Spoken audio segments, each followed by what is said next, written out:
ഇങ്ങനെ ഒരു വിഷയം വെച്ചിട്ട് കേരളത്തിൽ ഇതിനു മുമ്പ് ഒരു ചർച്ച നടന്നിട്ടുണ്ടോ എന്ന് ചോദിച്ചാൽ ഇല്ല എന്നാണ് എനിക്ക് തോന്നുന്നത്. കാരണം അത്രയും സങ്കീർണമാണത് എന്നുള്ളത് കൊണ്ട് തന്നെ സങ്കീർണമാണ്. എവിടെ തൊട്ടാലും വൈഷമ്യങ്ങളും പരാതികളും അല്ലെങ്കിൽ ആവശ്യമില്ലാത്ത ആശയ പ്രശ്നങ്ങളും ഒക്കെ വരും എന്നുള്ളത് കൊണ്ടാണ്. പക്ഷെ ഇത് ചർച്ച ചെയ്യാതെ കേരളീയ സമൂഹത്തിന് ഇനി മുന്നോട്ട് പോകാൻ കഴിയില്ല എന്നൊരവസ്ഥയിലാണ് നമ്മൾ ഈ വിഷയം ചർച്ചയ്ക്ക് ദേശീയ മാനവേദി വയ്ക്കുന്നത് എന്നാണ് ഞാൻ മനസ്സിലാക്കുന്നത്.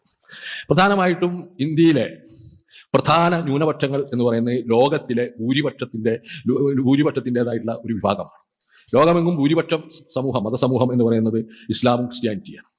അവരാണ് കേരളത്തിലെ മതന്യൂനപക്ഷങ്ങൾ എന്ന് പറയുന്നത്. അപ്പോൾ അവരെ സംബന്ധിച്ചിടത്തോളം നമ്മൾ പല പഠനങ്ങളും ഒക്കെ നടന്നിട്ടുണ്ട്.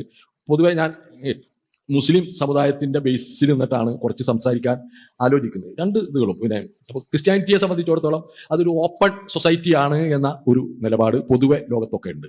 അതിന് കാരണം അത് യൂറോപ്പിൻ്റെ മതമായി മാറിയത് കൊണ്ടാണ് എന്നുകൂടി നമ്മൾ ആലോചിക്കേണ്ടതുണ്ട്. എന്നാൽ ഇസ്ലാം ഇസ് എ ക്ലോസ്ഡ് സൊസൈറ്റി.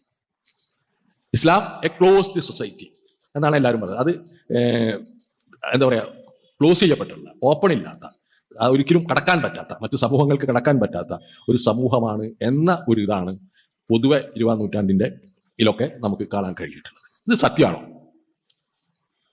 സത്യമാണോ എന്ന് ആദ്യം നമ്മൾ പരിശോധിക്കുമ്പോൾ ഇസ്ലാം വരുന്നത് 7ാം നൂറ്റാണ്ടിലാണ്.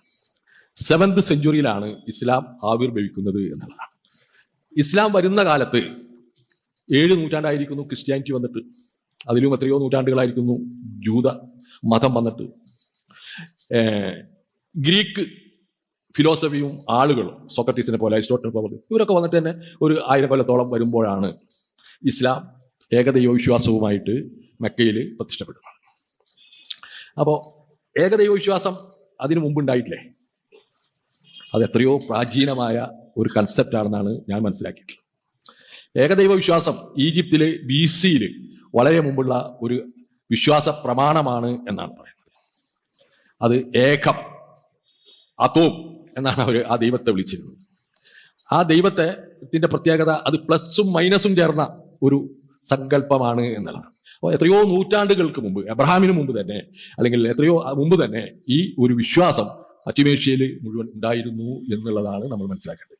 അതിലുള്ള ഈ പ്ലസും മൈനസുമാണ് ഇസ്ലാമിൽ പിന്നീട് ഈമാൻ കാര്യമായിട്ട് എടുത്ത് പറയുന്ന ഖൈറും ശിറും, അതായത് നന്മയും തിന്മയും ഞാനാണ് എന്ന് പറയുന്ന സിദ്ധാന്തം ഈ അതോം എന്ന ദൈവസങ്കല്പത്തിന്റെ ഭാഗമായിട്ടാണ്.